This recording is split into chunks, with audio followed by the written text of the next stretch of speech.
আপনারা দেখছেন হলদিবাড়ি টাইমস। কয়েকদিনের লাগাতার বৃষ্টির জেরে নদীর জলে ভাসছে সেতুর সংযোগকারী বাঁশের সাঁকো। এতেই যোগাযোগ ব্যবস্থা থেকে বিচ্ছিন্ন হয়ে গিয়েছে খারিজা বেরুবাড়ি 2 গ্রাম পঞ্চায়েতের বেশ কয়েকটি গ্রাম। নিরুপায় হয়ে বেশ কয়েক কিমি ঘুরপথে যাতায়াত হচ্ছে বাসিন্দাদের। সমস্যায় পড়েছেন ওই গ্রাম পঞ্চায়েতের শালবাড়ি, হরিমন্দির, নতুন বন্দ, খয়েরবাড়ি সহ সংলগ্ন গ্রামের প্রায় কয়েক হাজার বাসিন্দা।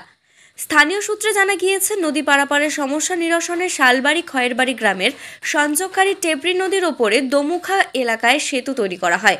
প্রায় 8 বছর আগে তৎকালীন সাংসদ বিজয়চন্দ্র বর্মনের এলাকা উন্নয়ন তহবিলের টাকায় সেতুটি তৈরি করা হয়েছিল। স্থানীয়দের অভিযোগ, সেতু তৈরি হলেও অ্যাপ্রোচ রোড তৈরি করা হয়নি, ফলে সমস্যা সেই তিমিরেই থেকে যায়। স্থানীয়দের তরফে গত শুখা মরশুমে সেতুর 2 প্রান্তে 2টি বাঁশের সাঁকো তৈরি করে সেতুর ওপর দিয়ে চলাচলের ব্যবস্থা করা হয়। এতে 2 চাকার বহন নিয়ে নদী পারাপার করা গেলেও যান চলাচল সম্ভব হয় না। ইতিমধ্যে জরাজীর্ণ হয়ে গিয়েছে সাঁকোটি। আবার গত কয়েকদিনের বৃষ্টিতে নদীর জল কয়েক গুণ বৃদ্ধি পেয়েছে। এতে সাঁকোটি নদীর জলে ভাসছে। এমন অবস্থায় ওই ফাঁক দিয়ে চলাচল বন্ধ হয়েছে।